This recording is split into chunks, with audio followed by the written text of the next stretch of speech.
Good evening. Please welcome the Acting Librarian of Congress, Robert R. Newland.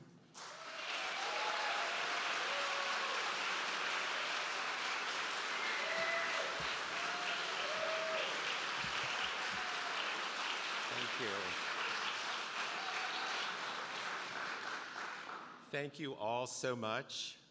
It's the 25th National Book Festival, and the acting librarian feels like acting up.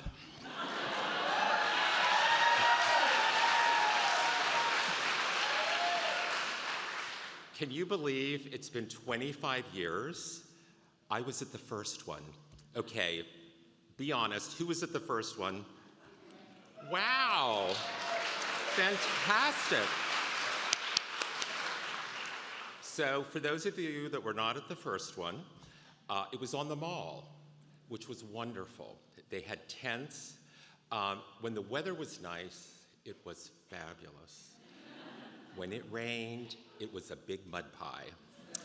And we finally decided that bathrooms and air conditioning won out over them all. So that's why we moved to the convention center, and I hope to see all of you there tomorrow. It's a fabulous facility. Our staff has been planning for months and months and months, literally since the last one was over. And you probably know that this year the festival is appropriately called Uniting Book Lovers for 25 years. The National Book Festival remains the preeminent literary event in the nation. As the largest library in the world, take that, British Library, we have a special opportunity to champion reading and literacy. This weekend, we welcome an acclaimed group of authors to our nation's capitals to celebrate the importance of books in our lives. We're excited to be with you and the tens of thousands of book lovers who will join us in person and those who will participate virtually. For 25 years, the Book Festival has gathered lovers of reading and the authors who inspire them for a day of conversations and discovery. Festival goers will learn about the hidden gems, historic treasures, and innovative work happening at the nation's library. They'll also participate in a range of interactive, family-friendly activities, take a literary trip around the country by visiting the Roadmap to Reading. Are any of our Roadmap to Reading folks here tonight? Oh. They are a fabulous group. I hope you'll stop by and see them tomorrow at the Roadmap to Reading. And when I was with them this afternoon, the Georgia contingent gave me a pin, and it says, "Reading is peachy." So thank you very much. They're just a really great crowd. Tomorrow at the festival, we'll hear from more than 85 distinguished writers for readers of all ages. And this evening, we're going to be treated to presentations from 5 of our renowned authors. Assembled in this auditorium tonight is an extraordinary gathering of talent. But before we begin, we have many to thank. First and foremost, the United States Congress, the library's chief benefactor since it was established in 1800. No library in history has enjoyed such long-lasting and generous support. I often like to say that the Library of Congress is the best gift that the Congress ever gave the people of the United States.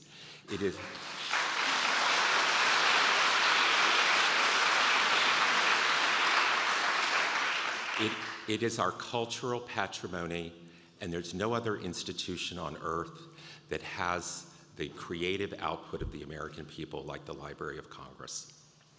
Without private sector support, the National Book Festival would not exist. Our most generous supporter is festival co-chairman David M. Rubenstein.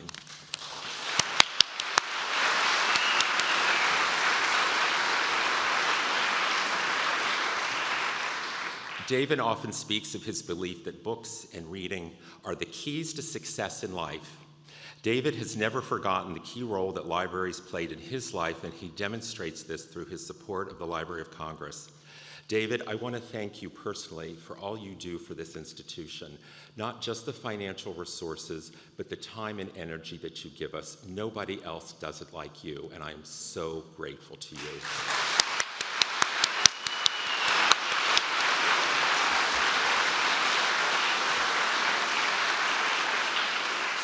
So please join me in welcoming our festival co-chair and the chairman of the library's James Madison Council, David M. Rubenstein.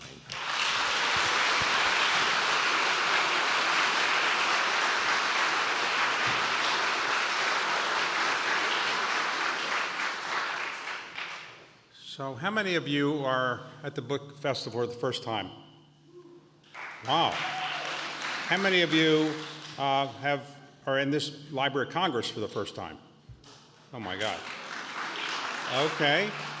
And how many of you would like to be Librarian of Congress someday? Anybody? All right. So when the Congress was, the idea for the Library of Congress was created, was suggested by James Madison in 1783 at the Articles of Confederation Congress.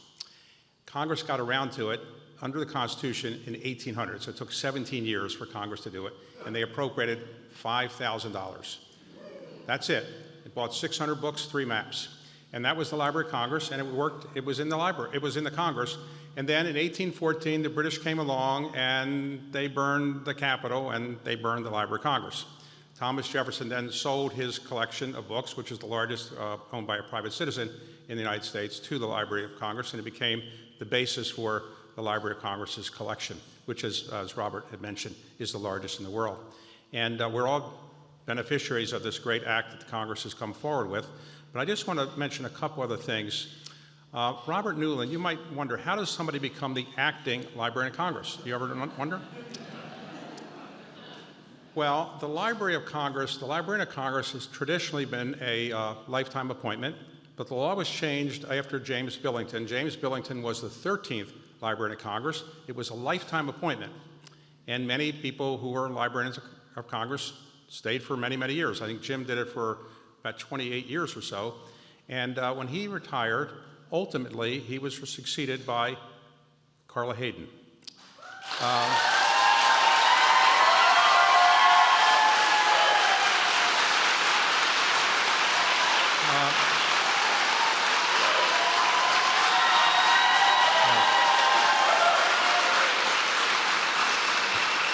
Carla Hayden was an unusual choice to be the 14th Librarian of Congress because she was a woman. There had never been a female Librarian of Congress. She was black. There had never been a black person who had been Librarian of Congress, and she was a librarian. There hadn't been that many librarians either, so she did a spectacular job. And for 9 years, I was on this stage with her, and she supported the National Book Festival relentlessly. And I'm sorry that she isn't here tonight. I'm sorry she's not able to complete her 10-year term, but we have to move forward. And I think one of the best decisions she made was this. There was a man who joined the Library of Congress in 1975. And he was trained in the arts and trained in library sciences, and he joined the Library of Congress, and he was here for about 47 years before he retired. And then when he retired, there was an opening, and we needed somebody to head up the Congressional Research Service, and Carla Hayden asked Robert to come back, and he did. He came back, and he did a great job at the Congressional Research Service, which answers questions for members of Congress, and then later she asked him to serve as the Deputy Librarian of Congress, and he did. And so when she was forced to leave, the library was fortunate to have Robert, and he's done a great job. because it hasn't been that easy to be the acting librarian of Congress in this situation. Without going through details, it's been very, very difficult, and Robert has done a great job standing up for the library, standing up for all the employees, about 3,300 employees, and making certain that the Library of Congress continues to serve its mission. So, Robert, thank you for what you've done.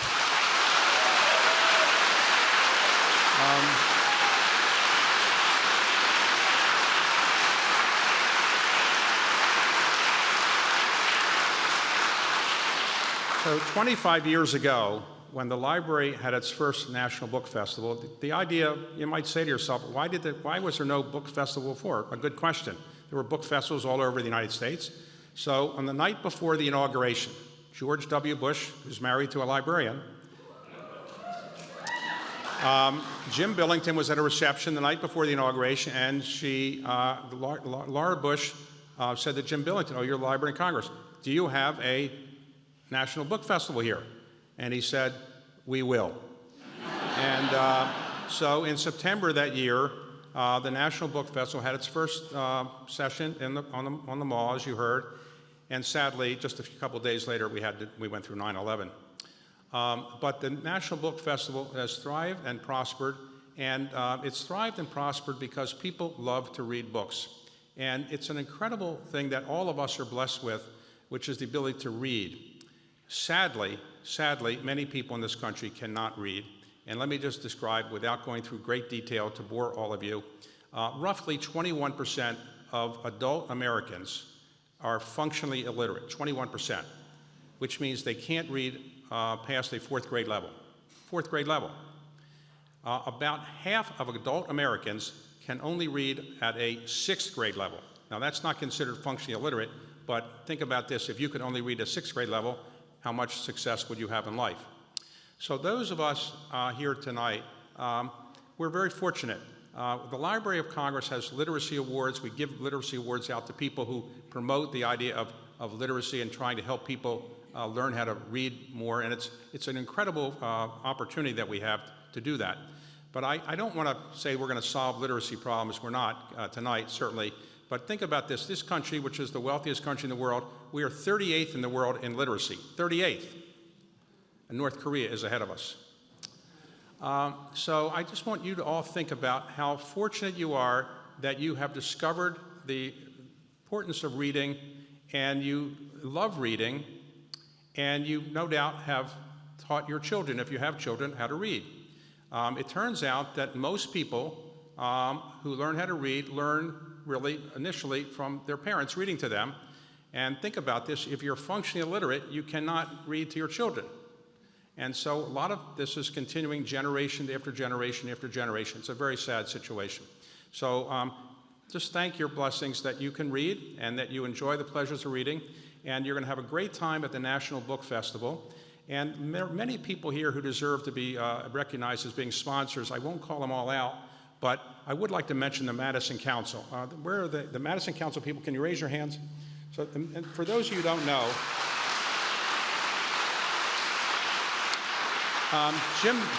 Jim Billington had a great idea. He got the richest man in the United States at the time was John Kluge. And he gave, I think it was $60 million to the Library of Congress, the biggest gift the library had ever had. The library got all of its money from the Congress, but there were some things that Congress didn't fund. And so John Kluge gave $60 million, I think was the initial gift.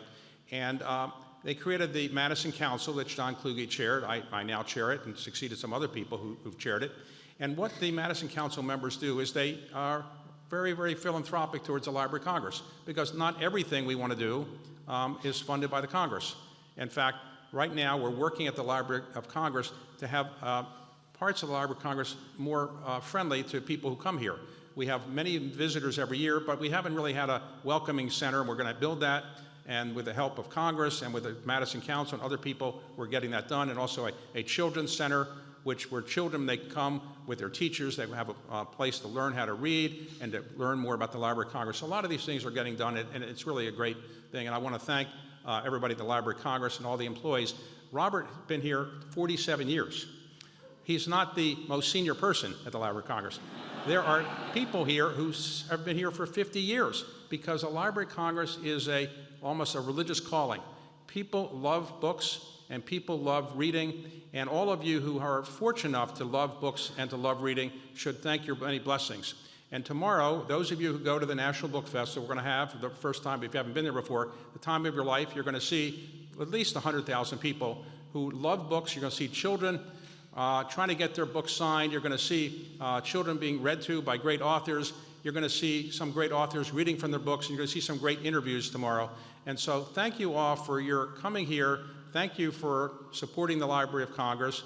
And thanks, Robert, and all the Library of Congress employees for making this a really annual event that is, I think, one of the most enjoyable for citizens who come here. And it's going to be a great event tomorrow. A lot of it will be on C-SPAN. And I want to thank C-SPAN as well for one other project that we're doing. The Library of Congress is working with C-SPAN to have a program at the Library of Congress where once a week we will have interviews of great authors, the greatest authors in our country. We'll talk about the importance of writing and reading, and we'll start in about a week or so with John Grisham. And I want to thank Marie Arana here, who's the producer of it, for getting that done. And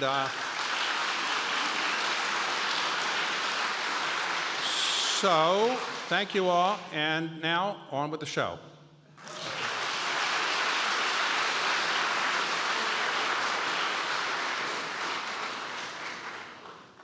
Please welcome to the stage Scott Turow, an accomplished attorney and the author of 14 New York Times best-selling books of fiction.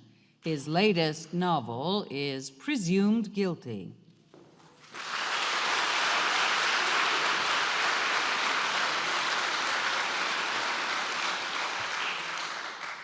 In 1987, I boarded a rocket ship that took me to locales that I'd never even dreamed of going to.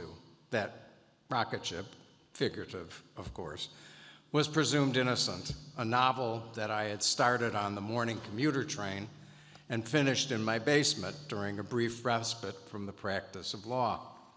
A book which magically, amazingly, went on to become a #1 bestseller around the world.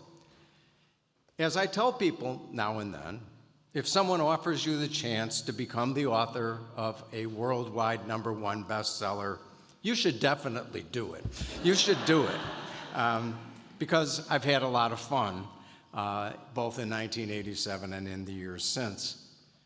Chief among my thrills has been sharing the company of other authors, people whose books I've read with amazement, like the other speakers you're going to be hearing from this evening, and who I feel honored to stand beside. To me, since I was a kid, and it's always remained the case, authors are the real rock stars. I first concocted the notion of being a novelist when I was 10 years old, and it still seems somewhat bizarre to me that my life has been governed by the passions of a 10-year-old. I also cherish this event. In that show of hands before, I was lucky enough to be at the first National Book Festival.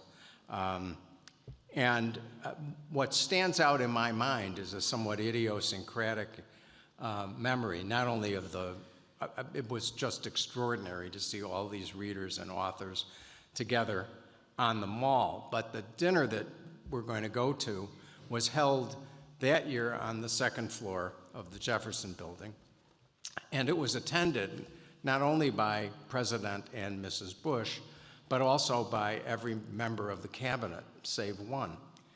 And as Mr. Rubenstein mentioned, that was the weekend immediately before 9/11, and what I realized is there was never going to be again that kind of assemblage of American governmental officials.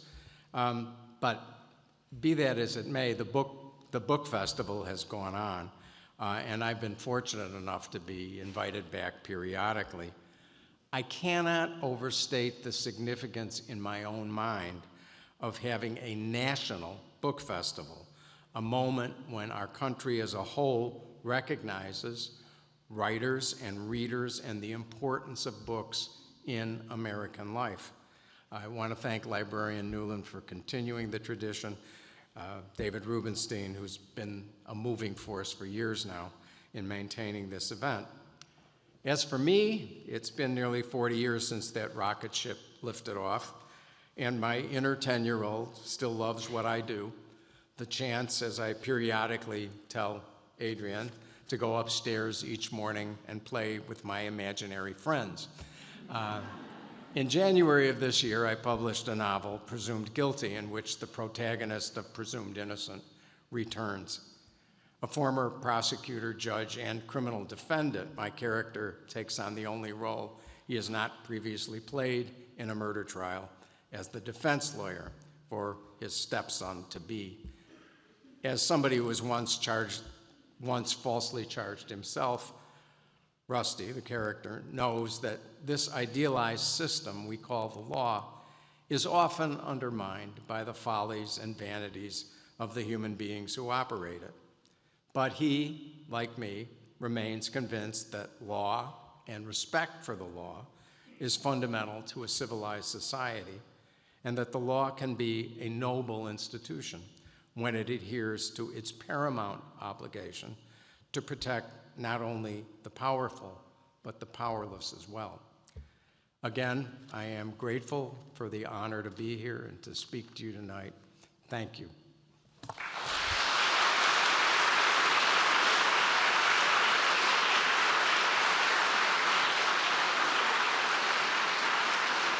Chimamanda Ngozi Adichie is an award-winning author whose work has been translated into more than 55 languages.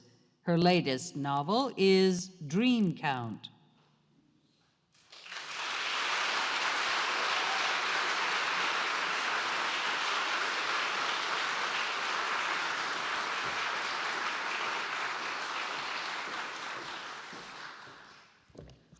Good evening.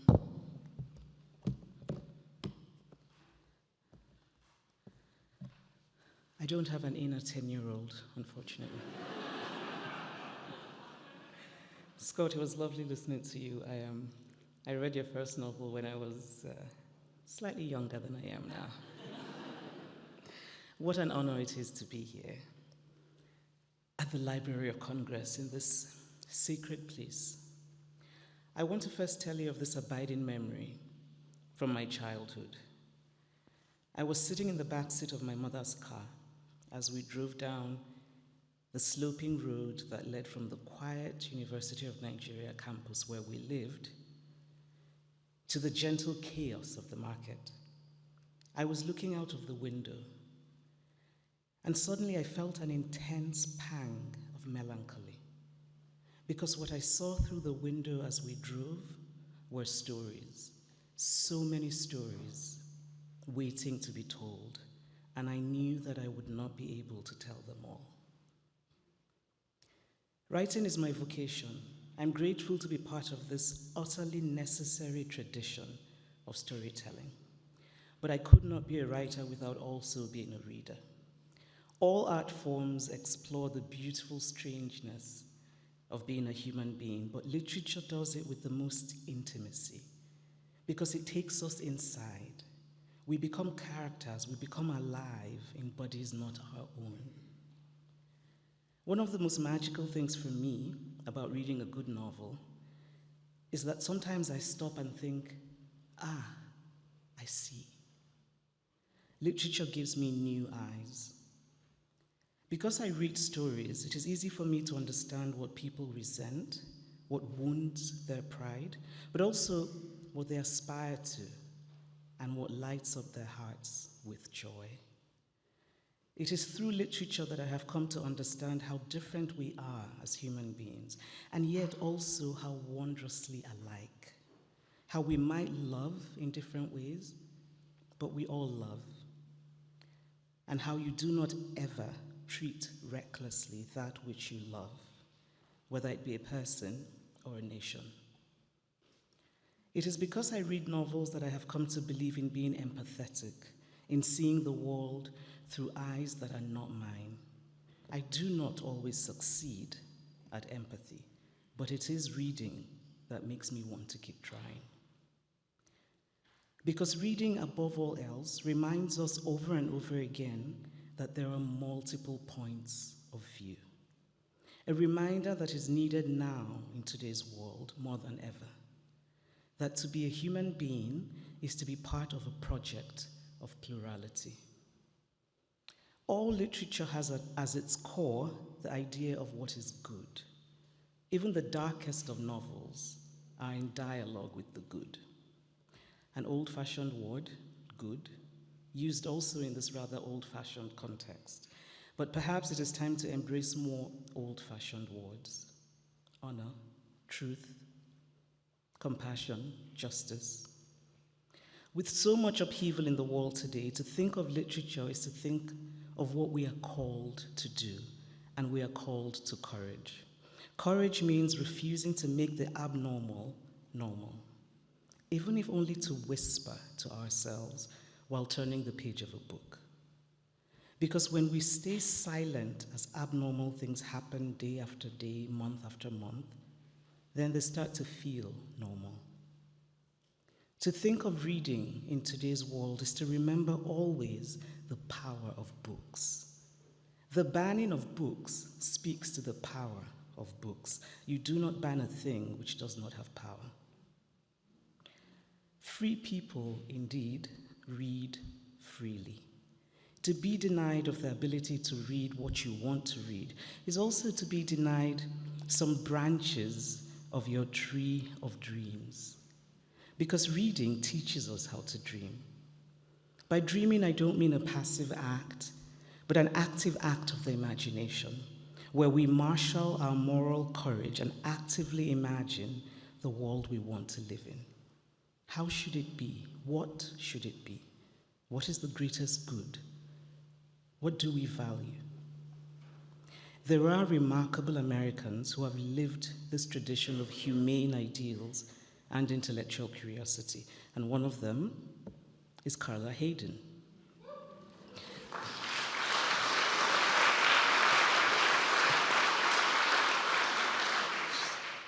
She's a woman of intelligence and of the most exquisite grace, and I salute her. And finally, I'd like to end by reading the last words of a poem called Song by Louise Gluck. Ah, he says, you are dreaming again. And I say, then I'm glad I dream. The fire is still alive. Thank you.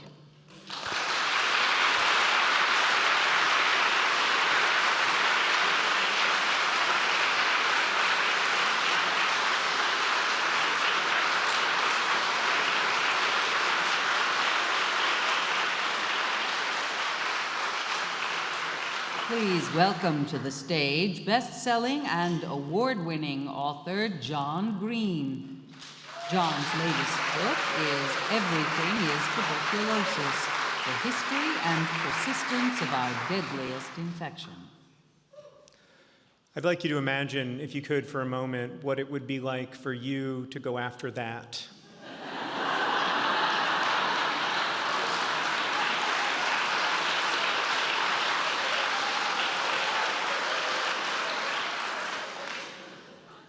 In 2019,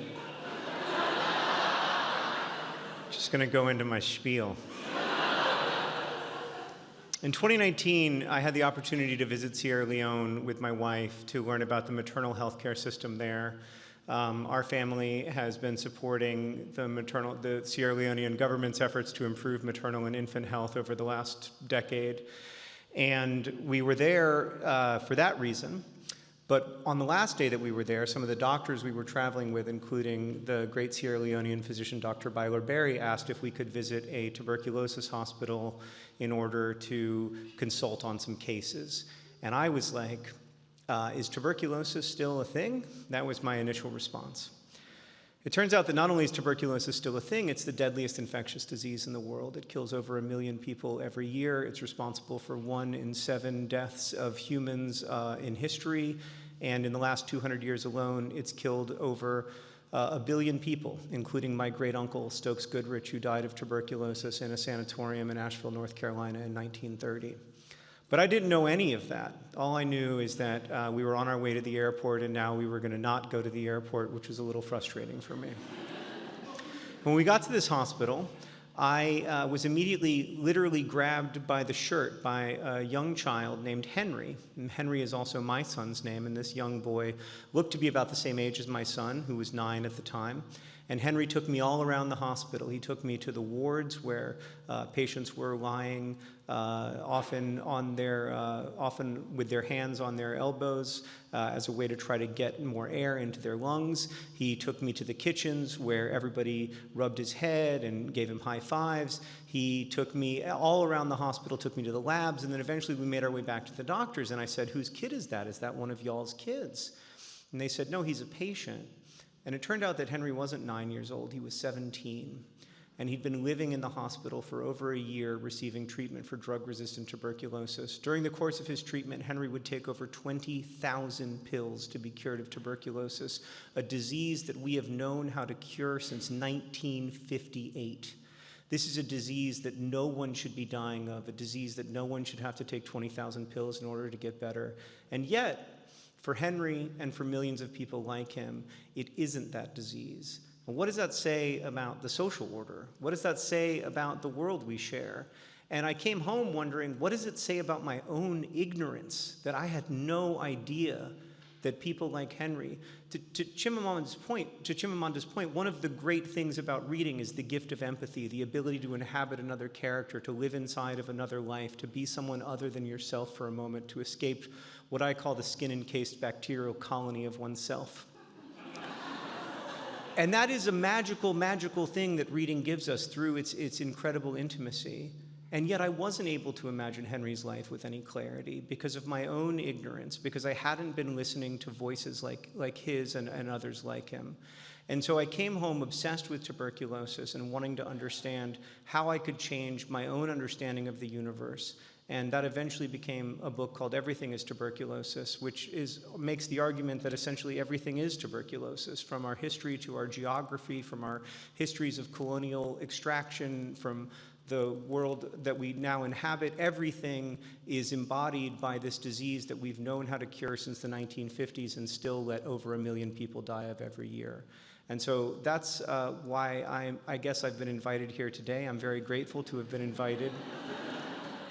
And it is really a magical thing to be here with so many authors I admire so much, and to be here with all of you, because I really do believe that reading is the great gift of a human life, that the ability to ingest and share stories is kind of what we're here to do. It's one of the first things we ever did, and one of the greatest gifts that we give ourselves and each other. So thank you so much for having me.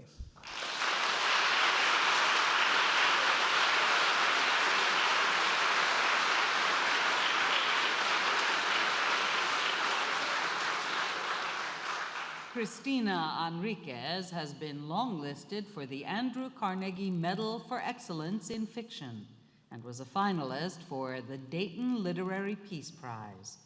Her latest novel, The Great Divide, is a Today Show read with Jenna Book Club pick.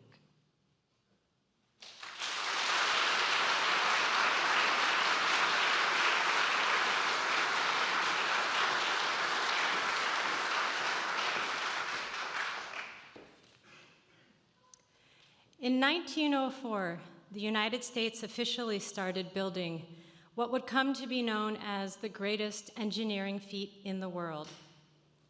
Despite rampant disease and technological hurdles and enormous costs, they would persevere, and in 1914, 10 years after the project began, the Atlantic and Pacific Oceans were united by a waterway that transformed the world. That's the story of the Panama Canal, or at least that's the story as it's usually told. The problem with that story is that it leaves so many people out. People came from all over the world to help build the canal, and yet we rarely hear about the tens of thousands of laborers from throughout the Caribbean who day after day stood knee-deep in mud, swinging pickaxes as they cut through the mountains. We don't hear about the women who cooked food for the workforce and did laundry and nursed the infirm. Nor do we hear about Panamanians, many of whom were displaced from their homes by an endeavor that split their country in two. I wanted to tell a different story, one that wrote these people in. My father is from Panama, and every summer my family and I went there to visit. I have memories of helping my grandmother hang the laundry and watching the roosters in the backyard and sitting on the front patio drinking warm strawberry soda in the sun. My parents would take my brother and sister and I on outings, and one of the places they frequently took us was to the Panama Canal. This was before the canal was a tourist destination, when it was still a US military base, and we would go through a checkpoint to get to the concrete platforms that ran alongside the locks. And in the blistering heat, we would watch as ships very slowly inched their way through. As a kid, I found these excursions boring, but as an adult, I became fascinated by the canal, and eventually I decided I wanted to write a novel about it.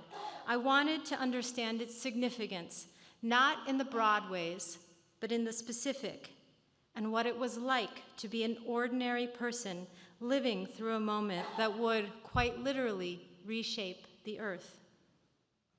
I spent the next 5 years researching, and at every step along the way, libraries were instrumental. I went to Panama and worked with a librarian who helped me access rare artifacts like commissary booklets and ID tags and vintage maps. Online, I plumbed the treasure trove that is the University of Florida digital collections with its postcards and newspapers and oral histories relating to both Panama and the canal.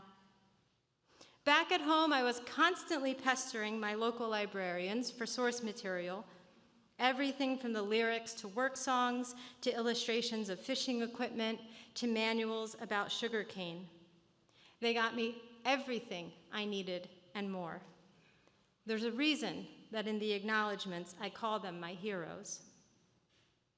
And here, in fact, right here where we are, the Library of Congress houses no fewer than 12,700 items about the Panama Canal.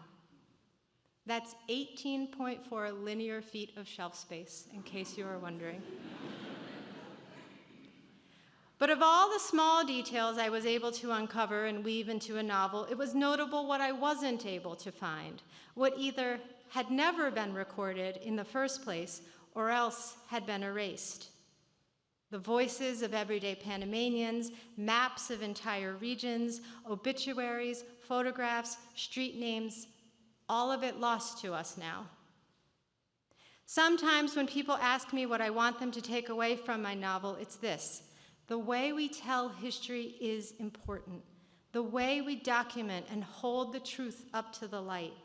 The way we decide what gets captured and what doesn't. The best way I know to honor the past is by telling it all, by telling the fullest, most complete stories we can, not by writing people and events and experiences out, but by writing them in. This is an extraordinary place to be standing tonight, although I would like to argue that every library, by virtue of its very existence, is extraordinary. Libraries hold the world, but only if we take care to write that world and hold on to it. Thank you.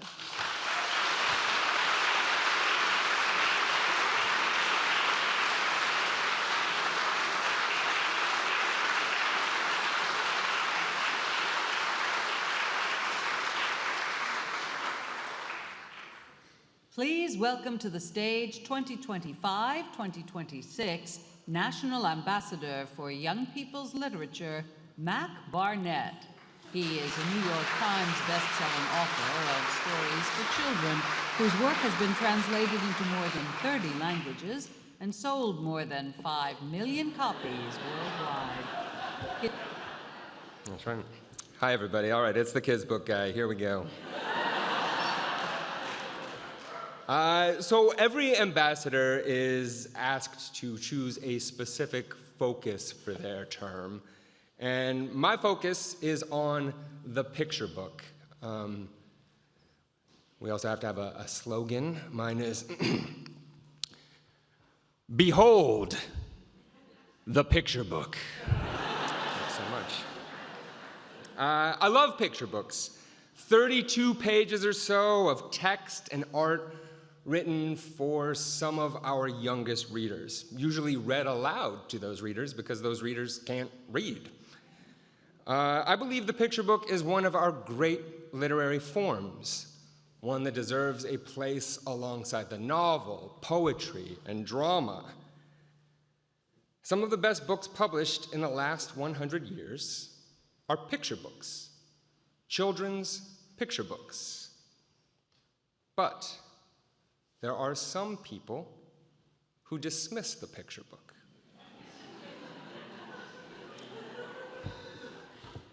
I don't want to alarm you, but some of those people may be in the room right now.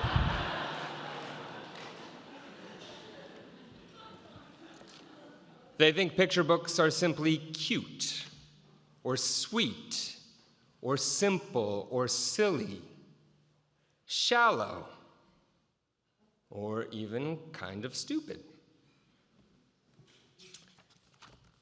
We underestimate picture books, I think, for two reasons. One, we don't understand how they work, what distinguishes them as a way of telling stories, the sort of intricate interplay between text and image, the reliance on the human voice, the adult who's reading this story out loud, those mechanisms that make the picture book unique. But the other reason we underestimate picture books is because we underestimate children. We think that they are cute, or sweet, simple, or silly, shallow, or even kind of stupid. I want to help people better understand picture books, the counterpoint between words and pictures, their relationship to other arts like theater, because the picture book is performed, the book acts like a stage. To dance, the human body is so important, the relationship between face and book and arm, the rhythm of the turning of the page, their relationship to the oldest tradition, literary tradition, telling stories out loud to people. But I also want to help people better understand kids, what a sophisticated audience they are for fiction. This is something I learned when I was in college. My summers off from college, I worked at a summer camp. It was a sports-themed summer camp for 4 to 6-year-olds, and I was in charge of the 4-year-olds. And nobody wanted to be in charge of the 4-year-olds. But I loved it because 4-year-olds can't really play sports, and neither can I. Which is like now I see is evident from the fact I called it a sports-themed summer camp, which is not really what sports people call. And they're not called sports people either. But the way it would go is so like we'd head to soccer, and I'd be in charge of 14 kids. Those were they'd follow me like little ducklings, and we would go to the soccer field, and there'd be these cones set up beautifully, just very, very regularly. And the soccer coach would be like, all right, here we go, 4-year-olds. You're gonna just like dribble these balls around, and it would just like unleash all these balls onto the field, and like 5 kids would just run off with their balls across the field to the parking lot. Other kids would just like kick the ball as hard as they could. Kids would knock over cones. Pretty soon, everybody was crying. And the soccer instructor would just be like, just go under that shady tree where Mac is sitting, and he'll tell you a story. And so that was my first audience, these sort of like hot, sweaty, crying, hysterical 4-year-olds who just had their dreams of being professional soccer players crushed. And it's a tough crew, and you have to get good at telling stories, and I did. They taught me to tell stories. I would tell stories to them out loud. And I remember there was this one little girl, her name was Riley, and she was, her mom would pack her these beautiful, very thoughtful lunches every day. And then Riley would immediately, she would open her lunchbox, and then she would take out her melon, the fresh fruit that her mom had provided, and just throw it in the ivy. And then just like eat her fruit snack and little Twinkie and all the stuff that I'm sure her mom did not really want her to eat, but Riley made her pack in the lunch. And I was like, Riley, you can't do this. You can't just throw your melon away in the ivy. And Riley was like, why not? And I was like, well, because if you throw melon into the ivy, then pretty soon the seeds are going to sprout and our entire camp is going to be overtaken by melons, and that would be bad. Which I think that's the road where I became a children's writer and not a nutritionist. And Riley was like, that's not going to happen. I was like, unbelievable. She's 4. She can't contradict me like that. I said, I'll show Riley. So on the last day of camp, I woke up early, which is a sacrifice for me. I went to the grocery store, and I bought a giant cantaloupe, and I hid it in the ivy. All day I was waiting for lunch. I was like, I cannot wait for lunch. Here we go. We got to lunchtime. Riley takes out her melon. She heads to the ivy. I said, before you do that, Riley, take a look at that melon. Let's see what happened. So she trudges in there, and she's like looking all around, and then her eyes get huge, and she pulls up this melon. She can't believe it. And all the kids run over, and they're like, whoa, I can't believe it happened. Look at that melon. That's so cool. Oh, Riley, you did it. And then one kid was like, hey, why is there a sticker on it?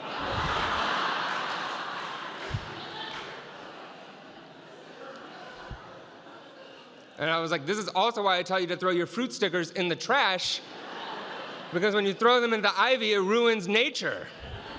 And they were like, oh, okay, that's a good point. That's true. And the whole rest of the day, to soccer and all the other things, Riley took this giant melon that was bigger than her own head. She took it with her everywhere. She loved this melon. She was so proud. This amazing thing had happened. And I was watching her do it and like show it off to people. And there was this amazing way where I was like, Riley knew that she hadn't grown a cantaloupe in 5 days.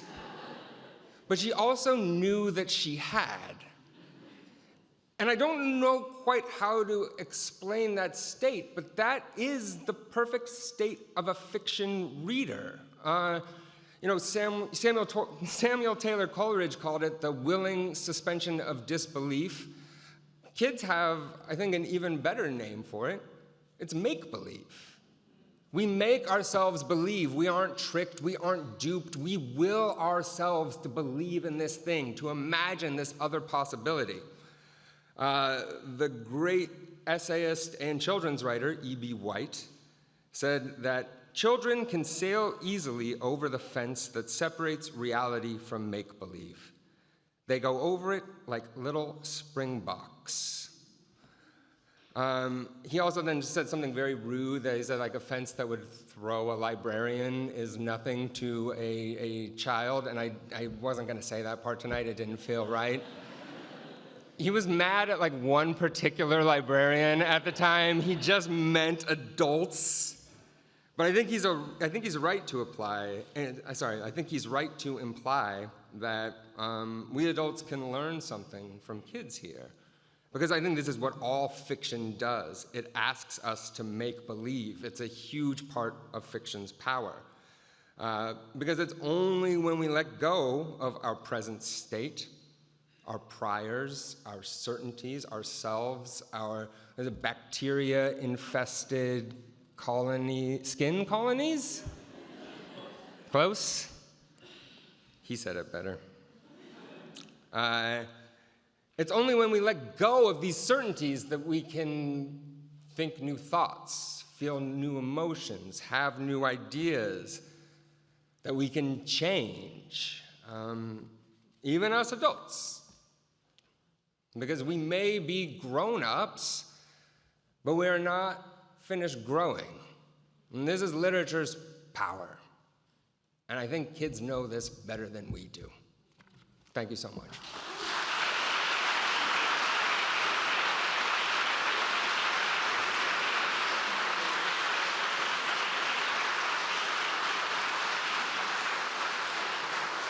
once again, the Acting Librarian of Congress, Robert R. Newman.